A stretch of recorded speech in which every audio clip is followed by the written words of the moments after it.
Here are some N95 mask sewing tips. So you know that the N95 mask has an inner piece and an outer piece, and you're going to sew around this edge and around this edge. And what you'll want to do is you'll want to snip every half an inch, every inch, and that allows you to turn it easy. So you'll see here that I've actually snipped it in different areas, every half an inch, every inch. And now when I turn it, it lays nicely.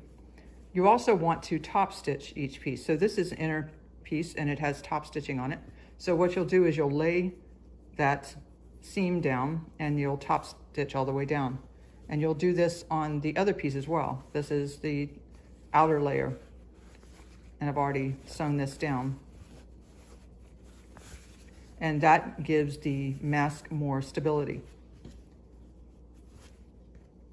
So this is almost finished mask, and you'll see it has top stitching along the bottom. You'll also want to top stitch along the top. And the reason I didn't finish this one is I want to show you another trick, something that I do. So what I do is because when you fold this over, the elastic is going to go through here, and you're going to have a lot of raw edges, and the elastic goes in and out, and the edges are going to come out. So you want to tack this down before you fold it and sew it. So this is what I do. I fold it, but I fold it at an angle, and I'll show you why. You can also fold it straight across if you like. So when I fold it, first I've sewn this edge down, and then I fold this up. So I fold this down and I sew it, then I fold this down, and now I'm going to sew all the way down and cover this area for the top stitching, about 1/8 of an inch away from the edge. When I get to the end, I'm also going to sew all the way down again. Now the reason that I fold it, let me show you.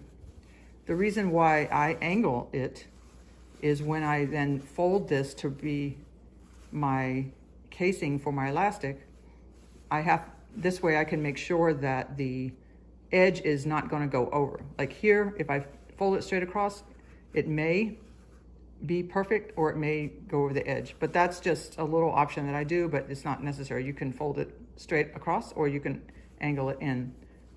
But you really should have top stitching on the bottom, the top, and on each piece, on the inner and the outer, to make it a more professional look. And also you want this mask to last for a long time, because if you think about the people that you are giving the mask to, the healthcare workers, they're going to be washing these over and over and over. And if there's all kinds of raw edges sticking out and the seams are not strong, then they won't last very long and they will have to get another one. So I hope this helps in some way.